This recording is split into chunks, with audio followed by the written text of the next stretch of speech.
Hello everyone, and welcome back.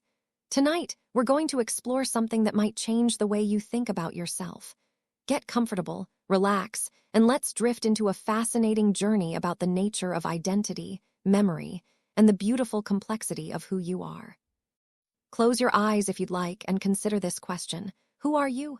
It seems simple enough. You might think of your name, your preferences, your memories, but here's where things get interesting. The person you are right now, in this moment, is not quite the same person you were this morning. And tomorrow morning, you'll be slightly different again.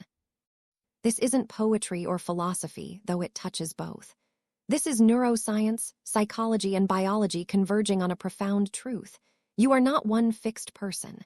You are a collection of versions, shifting and updating, moment by moment, throughout your entire life. Let's start with something wonderfully tangible: your body.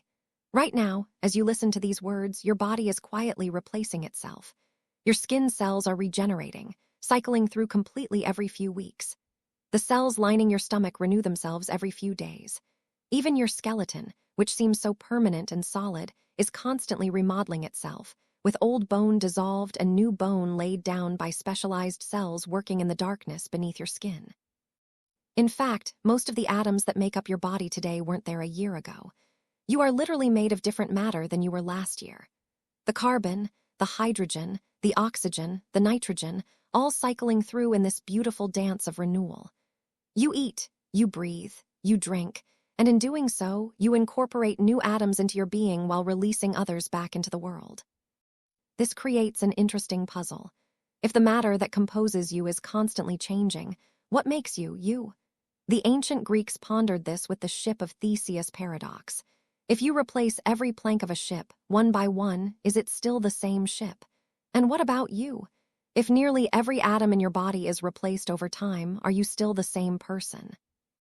The answer seems to be that you're not a thing at all. You're a process, a pattern of organization that persists even as the material substrate flows through it, like a whirlpool in a stream. The whirlpool has a form, a structure, an identity, but it's not made of any particular water molecules. The water flows through, and the whirlpool remains. Your body knows this deeply. Your cells carry instructions, written in DNA, that describe how to maintain the pattern that is you. But even your DNA isn't quite as fixed as we once thought. Yes, the sequence of letters in your genetic code stays mostly the same, but which genes are active and which are silent can change throughout your life, influenced by your experiences, your environment, your choices. This is the field of epigenetics, and it's beautifully strange. Imagine your DNA as a vast library of instructions. Epigenetics is like the system that decides which books are accessible and which are locked away. Stress, diet, sleep, love, trauma, joy, all of these can influence which genetic instructions your cells follow, without changing the underlying code itself. Studies of identical twins reveal this elegantly.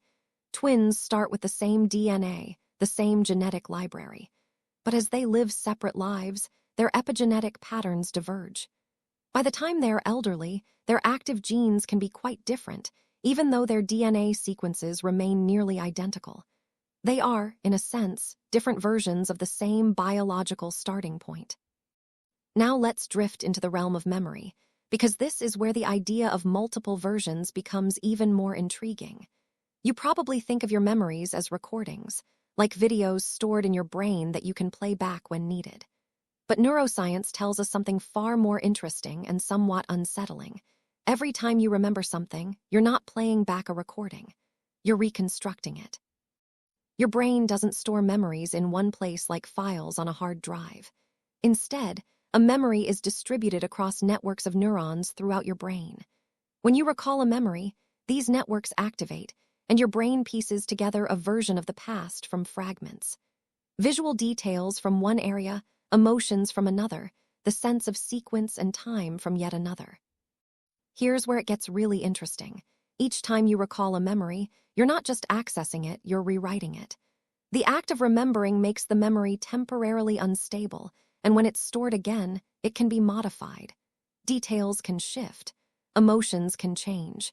Elements from the present moment can weave themselves into your recollection of the past. This means your memories are not fixed records of who you were. They're reconstructions, influenced by who you are now. The version of you that exists today is remembering a past that's colored by your present perspective, your current emotions, your accumulated experiences. You are, in effect, constantly rewriting your own history. Psychologists have demonstrated this in fascinating ways. People shown doctored photographs of events that never happened in their childhood will often develop detailed memories of these fictional events. Witnesses to crimes, questioned repeatedly over time, gradually modify their memories to align with suggestions, often without any awareness that their recollections have changed. This isn't a flaw in the system. It's a feature. Your brain isn't trying to be a perfect historian. It's trying to help you navigate the present and future. Memories that are frequently recalled and reconstructed are memories that matter to you now, and your brain updates them to be more relevant to your current self. Think about how you remember a significant event from your childhood. The emotional tone of that memory might shift depending on your current mood. Details that seemed important at age 10 might fade, while aspects you barely noticed then might become prominent now. You're not accessing the past directly. You're creating a version of the past that makes sense to the version of you that exists in this moment. This brings us to something called autobiographical memory, the story you tell about your own life. Researchers have found that this narrative is remarkably flexible. People naturally emphasize different aspects of their history depending on their current circumstances and goals. Someone who has recently overcome addiction might reconstruct their life story to emphasize themes of struggle and redemption. Someone who has just achieved a career milestone might reinterpret their past as a series of steps leading inevitably to this success. You are the author of your own story, but you're also constantly revising it. Each version of you creates a slightly different account of the same life. And because your sense of identity is so closely tied to this narrative, each revision subtly changes who you understand yourself to be. Let's explore another dimension of your multiple selves, the different versions of you that exist in different contexts. You've probably noticed that you act differently around your family than you do with your colleagues. You might be more reserved with strangers than with close friends. You might discover aspects of yourself in new situations that you never knew existed. This isn't being fake or inauthentic. It's being human. Your personality is not a fixed set of traits that you carry with you everywhere, unchanged. It's more like a repertoire of possibilities that you draw from depending on the social and environmental context. Research in personality psychology has shown this beautifully. While people do have characteristic tendencies, there's enormous variation in how they behave across different situations.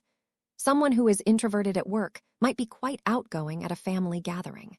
Someone who is anxious in social situations might be calm and confident when pursuing a beloved hobby. Some psychologists describe this using the concept of possible selves.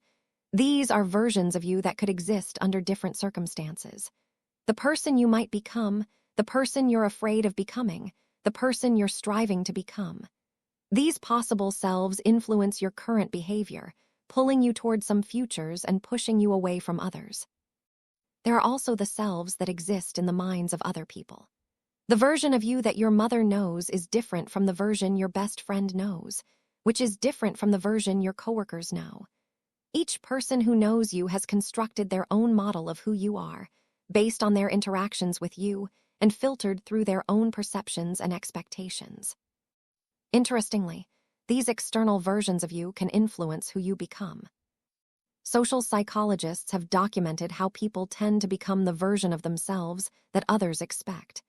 If people treat you as intelligent, you're more likely to behave intelligently. If they treat you as untrustworthy, you might find yourself behaving in ways that confirm their suspicions. We partially become the person we're treated as being. This gets even more layered when we consider culture. The version of yourself that's possible or encouraged depends enormously on the cultural context you're in. Different cultures emphasize different values, different ways of being. Someone growing up in a culture that values individual achievement will develop a different sense of self than someone in a culture that emphasizes collective harmony and interdependence. And even within a single culture, you likely move between different subcultural contexts. You might inhabit a professional self at work, shaped by the norms and expectations of your career. A familial self with your relatives, a creative self when pursuing your art, a spiritual self in contemplative moments. These aren't masks you wear. They're genuine aspects of who you are, different facets of your being that come forward in different contexts. You contain multitudes, as the poet said. Now let's venture into the neuroscience of consciousness, because this is where the idea of multiple selves becomes almost mystical in its strangeness. Your brain is not a unified whole. It's more like a collection of specialized systems, each handling different aspects of your experience, all running in parallel. There's the split brain research, which revealed this in dramatic ways. When the connection between the two hemispheres of the brain is severed, usually as a treatment for severe epilepsy, something extraordinary happens. The two halves of the brain can operate independently, almost as if there are two separate consciousnesses in one skull. In experiments, researchers would show an image to only the right hemisphere of a split brain patient. That hemisphere would process the information, but because the language centers are typically in the left hemisphere, the patient couldn't verbally report what they saw. Yet they could point to the corresponding object with their left hand, which is controlled by the right hemisphere. More strangely, if you showed different images to each hemisphere, you could get conflicting responses. One hand reaching for one object, the other hand reaching for something else. Two intentions in one body. This reveals something profound. The unified sense of being a single self might be something of an illusion, or at least a construction. Your brain weaves together inputs from many parallel processes into a coherent narrative of experience. But underneath, it's more like a committee than a monarch. Even in intact brains, we see evidence of multiple systems operating with different, sometimes conflicting goals. The part of your brain that wants immediate pleasure might urge you toward dessert, while the part concerned with long-term health resists. You experience this as internal conflict, but it might be more accurate to say that different versions of you, implemented in different neural circuits, want different things. Meditation practitioners report experiencing this directly. When you sit quietly and observe your own mind, you notice thoughts arising from nowhere, impulses emerging, emotions shifting, without any central you deciding to create them. You are more like the space in which all this activity occurs than the author of it. Neuroscientists studying the default mode network, a set of brain regions active during rest and self-reflection, have found that this network seems to generate the narrative sense of self. It's constantly creating stories about who you are, what you want, what you've experienced. But when this network quiets, as it does during deep meditation or certain psychedelic experiences, the sense of being a separate, continuous self can dissolve entirely. People describe these experiences as ego dissolution, and they can be profound. The boundaries of the self become permeable or disappear. You might feel merged with your environment or experience consciousness without a subject, awareness without an I that is aware. And then, as the default mode network comes back online, the self reconstructs itself, emerging again from the neural activity like a pattern coalescing. This suggests that the self is not a thing your brain contains, but a process your brain does. And like any process, it can change, fluctuate, even temporarily cease. Let's think about time for a moment, because your relationship to time creates different versions of you in an interesting way. Right now, you exist in the present moment, but you also contain past versions of yourself, held in memory, and future versions, held in imagination and anticipation. The you of 10 years ago made decisions that shaped who you are now. That past version of you had different knowledge, different priorities, different fears and hopes. In a real sense, you are living in a world that your past self created, for better or worse. And your current self is creating the world that your future self will inhabit. Psychologists call this temporal discounting, our tendency to weight the present more heavily than the future. The version of you that exists now wants different things than the version that will exist tomorrow or next year. You might know that your future self would benefit from exercising, saving money, learning a new skill, but your present self wants comfort, ease, immediate pleasure. This creates an interesting dynamic. You can make gifts to your future self or burdens. Every choice is, in a sense, a negotiation between your current version and the versions of you that will exist in the future. Some people are better at considering their future selves, treating them almost as separate people deserving of kindness and consideration. Derek Parfit, the philosopher, took this to an extreme. He argued that personal identity over time is not nearly as strong as we intuitively feel. The person you are now is connected to the person you were as a child, but the connection is more like a chain than an unbroken thread. Many of the cells have changed. Most of the memories from early childhood are gone or thoroughly reconstructed. Your values and personality have shifted. Parfit suggested that you might think of your future self as someone you care about deeply, but who is nonetheless a different person. This isn't just philosophical abstraction. It has practical implications. If you truly internalize this view, you might treat your future self with the same kindness and consideration you'd show a dear friend. You'd make choices that benefit them, not just sacrifices that your present self resents. There's a beautiful practice in some therapeutic traditions called reparenting, where you learn to care for past versions of yourself. You might visualize yourself as a child and offer that young version the comfort, understanding, or protection they needed but didn't receive. In doing so, you're not changing the past, but you are changing your relationship to it, and in a sense, healing the version of you that still carries that old wound. Let's drift into sleep and dreams for a moment, because this is another domain where your multiplicity becomes apparent. When you dream, you are still you, but the rules change. The logical executive functions that dominate waking consciousness quiet down, and other aspects of your mind come forward. In dreams, you might be multiple characters at once. You might experience impossible things without questioning them. You might have knowledge you don't have when awake, or lack knowledge you definitely possess. The version of you that exists in dreams is looser, more fluid, less constrained by the usual boundaries of self and reality. Some dream researchers believe that dreams are your brain's way of processing experiences, integrating memories, working through emotional content. The dream self is a version of you engaged in this unconscious work, sorting through the day's experiences, connecting them to older memories, finding patterns, resolving tensions. REM sleep, when most vivid dreaming occurs, shows patterns of brain activity that are quite different from waking consciousness. Some areas become more active, others less so.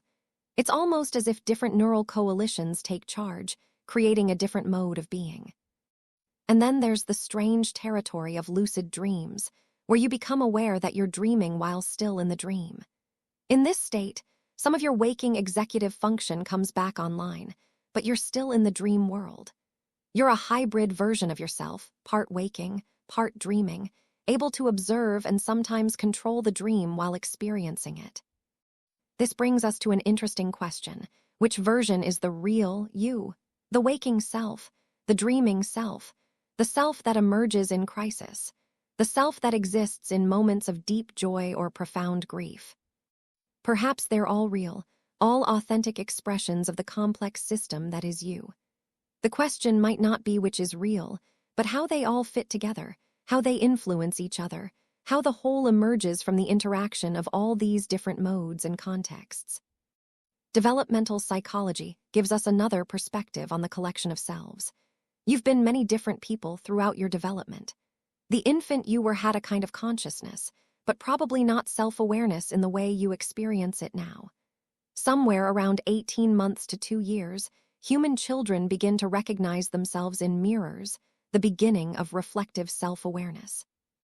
As children develop, their sense of self becomes more sophisticated. Young children identify themselves by concrete attributes. I am a girl, I have brown hair, I like puppies. Adolescents develop more abstract self-concepts. I am thoughtful, I care about justice, I'm searching for meaning. Adults integrate multiple aspects into a complex, sometimes contradictory self-understanding. I am introverted but enjoy meaningful conversation, ambitious, but also values balance, confident in some domains and uncertain in others. Each stage builds on the last, but each is also a genuinely different way of being yourself. The teenager you were isn't wrong or incomplete, just different from the adult you became. And the adult you are now will seem different to the elderly person you might become, looking back. Research on aging and wisdom suggests that older adults often develop a more integrated, accepting view of their multiple selves. They can hold contradictions more easily, appreciate the different versions they've been, feel less need to present a consistent face to the world. There's a freedom in this, a kind of wisdom that comes from having been many different people, and recognizing that none of them was the final, definitive version. Let's consider trauma and healing, because this is where the idea of multiple selves becomes deeply relevant to human suffering and recovery. When someone experiences severe trauma, especially repeated trauma in childhood, their sense of self can fragment. This is most dramatic in dissociative identity disorder, formerly called multiple personality disorder, where distinct identity states can emerge, each with its own memories, characteristics, even physiological patterns. But fragmentation exists on a spectrum. Many people who have experienced trauma describe feeling like different parts of themselves that hold different emotions or memories. There might be a part that's still frozen in the traumatic moment, a part that's trying to protect you by staying hypervigilant, a part that just wants to hide. Therapeutic approaches like internal family systems work with this multiplicity directly.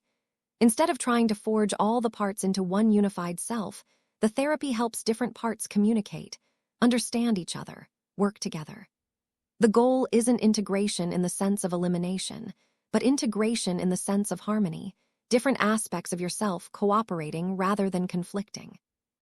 This maps onto neuroscience in interesting ways.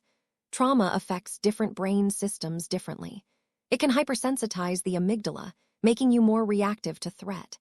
It can impair the prefrontal cortex, making regulation harder.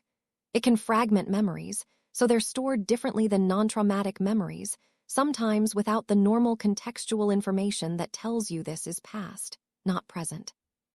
Healing from trauma often involves helping these different brain systems communicate better, giving the frightened parts access to the resourceful parts, allowing past experiences to be properly contextualized as past. You're helping different versions of yourself, frozen at different moments, come into relationship with the version of you that exists now, in safety. This isn't just relevant for clinical trauma. All of us carry younger versions of ourselves that still influence us. The child who learned that showing emotion was dangerous might still make the adult you reluctant to be vulnerable. The teenager who was mocked for being different might still make you conform more than you'd like. These aren't separate people, but they're not quite fully integrated either. They're versions of you from different times, still active in the system. Let's drift into the realm of social roles, because this is another way we embody different versions of ourselves. You might be a parent, a child, a partner, an employee, a friend, a citizen. Each role comes with different expectations, different ways of being. The you that shows up as a parent might be patient, protective, focused on someone else's needs. The you that shows up as a friend might be playful, vulnerable, seeking connection. These aren't performances, exactly. They're genuine aspects of who you are, called forth by different relational contexts. Sociologists talk about role strain and role conflict. What happens when the demands of different roles clash, or when a single role asks more of you than you can easily give. But there's also role enrichment, how engaging authentically in multiple roles can make you more complete, more fully yourself. Someone who is only ever in one role, one context, one version of themselves, might actually be less integrated than someone who moves fluidly between different roles. The multiplicity creates richness, depth, resilience. You have more resources to draw on, more perspectives, more ways of being. This connects to the concept of psychological flexibility, the ability to adapt your behavior to fit the context while still maintaining core values. Rigid attachment to being one particular way in all situations is actually a sign of poor mental health. Health is fluid, adaptive, contextually responsive. Think about how you've changed throughout your life, not just in obvious ways like aging, but in your fundamental sense of who you are. Maybe you were shy as a child and became more outgoing. Maybe you were religious and became secular, or the reverse. Maybe you were certain about your path and then everything shifted. Each of these transitions involved becoming a different version of yourself. Sometimes the change is gradual, almost imperceptible. Sometimes it's sudden, catalyzed by an event or insight. Psychologists call these turning points, moments when the trajectory of a life shifts direction. What's interesting is that people often describe major life changes as becoming more truly themselves. I was trying to be what others expected, but now I'm finally being me. But of course, the previous version felt real at the time too. Maybe what we call authenticity is just the version of ourselves that we're currently identifying with most strongly. Or maybe authenticity is something else. Not a fixed true self waiting to be discovered, but a quality of engagement, a way of being present with whatever version of yourself is arising in this moment, without denial or pretense. Let's think about choice and agency for a moment. If you're a collection of versions, who's making the choices? Is there a core self, a pilot steering the ship? Or is choice itself distributed, emerging from the interaction of all these different aspects? Neuroscience suggests something closer to the latter. When you make a decision, many different brain systems are involved, processing different information, weighing different factors. The conscious experience of deciding often comes after much of the neural work is already done. Studies have shown that brain activity predictive of a choice can be detected before the person is consciously aware of having made the decision. This doesn't mean you don't have free will exactly, but it does suggest that the will is not quite as free or as unified as it feels. You are a parliament of selves, not a monarchy. Decisions emerge from the interaction of different systems, different priorities, different versions of you having their say. Some decisions create new versions of you. When you make a major commitment, start a new practice, move to a new place, you're not just changing your circumstances. You're creating conditions for different aspects of yourself to emerge or for new aspects to develop. The version of you that exists after years of meditation practice is different from the version that existed before. The version that exists after becoming a parent is different from the version that existed before. You are constantly under construction, constantly becoming. There is no final version, no point where you're complete. Even in old age, even approaching death, you're still changing. Still becoming different versions of yourself. This might sound unstable, even frightening. If there's no fixed self, what can you count on? What endures? But there's also something liberating in it. You are not stuck being who you were. The version of you that made mistakes is not the version making choices now. The version that suffered in the past is not the version experiencing this moment. Buddhism has explored this for millennia. The doctrine of anatta, non-self, teaches that what we call the self is actually a process, a flow, not a thing. What creates suffering is clinging to the idea of a fixed, permanent self that needs to be defended, promoted, made secure. When you recognize the selflessness of self, the fluidity of your being, there's a freedom in that. Modern psychology is arriving at similar insights from different paths. Acceptance and commitment therapy encourages self as context rather than self as content. Instead of identifying with particular thoughts, emotions, or roles, you identify with the awareness that contains them all. You are the space in which all these versions of yourself arise and pass away. This doesn't mean nothing matters or that you're not responsible for your actions. It means understanding yourself more accurately, with less rigidity, less defensiveness, more openness to change and growth. Let's consider relationships for a moment, because other people profoundly shape which versions of ourselves emerge and develop. In healthy relationships, you might discover aspects of yourself you didn't know existed. Someone sees you in a new way, reflects back qualities you hadn't recognized, creates space for versions of you to emerge that couldn't exist alone. This is part of why loss is so profound. When someone who knew you dies or leaves your life, a version of yourself that existed in relationship with them becomes dormant or disappears. You lose not just them, but the version of you that was called forth by their presence. But relationships can also constrain which versions of yourself can exist. If people around you expect you to be a certain way, if they resist your changes and growth, it's harder to become different versions of yourself. This is why major life transitions often involve changes in relationships. The version of you that's emerging needs different relational conditions to thrive. Think about the concept of a persona, the face you show to the world. Carl Jung wrote about this extensively. The persona is necessary, a way of engaging with society, but problems arise when you identify completely with the persona, forgetting the other aspects of yourself that exist in shadow. Everyone has shadow aspects, parts of themselves they don't acknowledge or express. These might be qualities you judge as negative: aggression, selfishness, vulnerability, desire. But shadow can also contain positive qualities you've disowned: creativity, power, joy, sensuality. The person you present to the world is never the whole of you. Integration, in Jungian terms, involves bringing more of the shadow into awareness, not to act on every impulse, but to know yourself more completely. The more you can acknowledge and integrate different aspects of yourself, including the contradictory ones, the more whole you become. This wholeness isn't unity exactly. It's more like a complex harmony, different notes sounding together, sometimes in consonance, sometimes in productive dissonance. Let's drift toward the very edges of this idea. Some spiritual traditions suggest that even the collection of versions you are is not the deepest level of self. Beneath all the changing versions, all the different modes and contexts and developments, there's an awareness itself, consciousness that witnesses but is not identical to any particular content.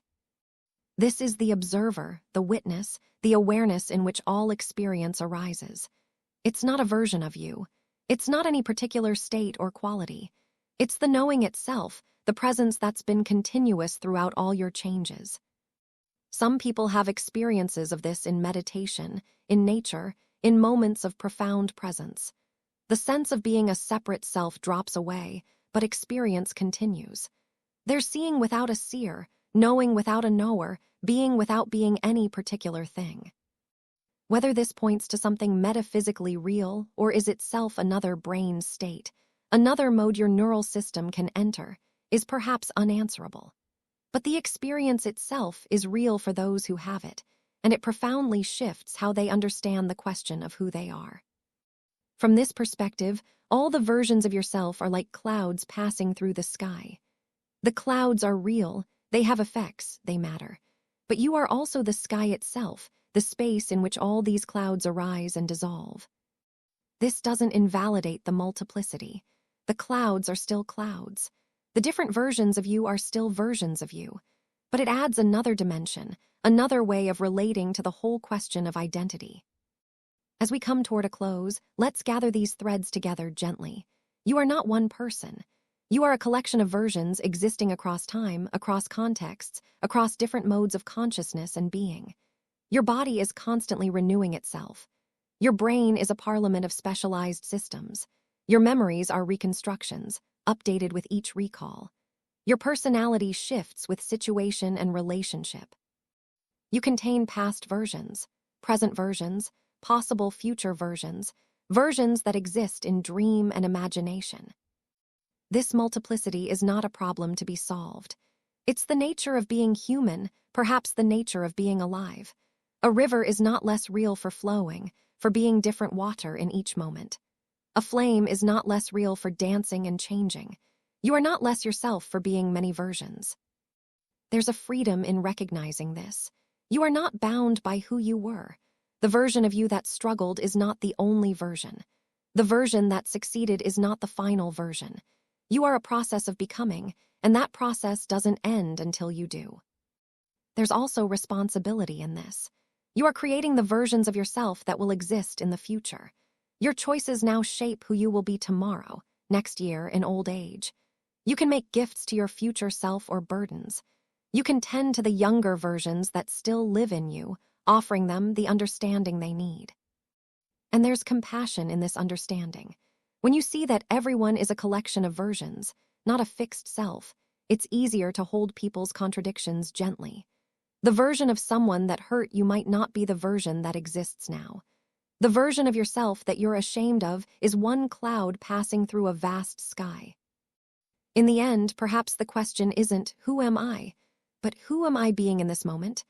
And the answer is always partial, always temporary, always one version among many. And that's enough. That's actually quite beautiful.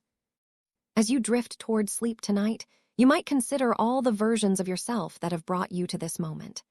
The child you were, the adolescent finding their way, the young adult making choices, all the versions that have existed in different places, different relationships, different states of being.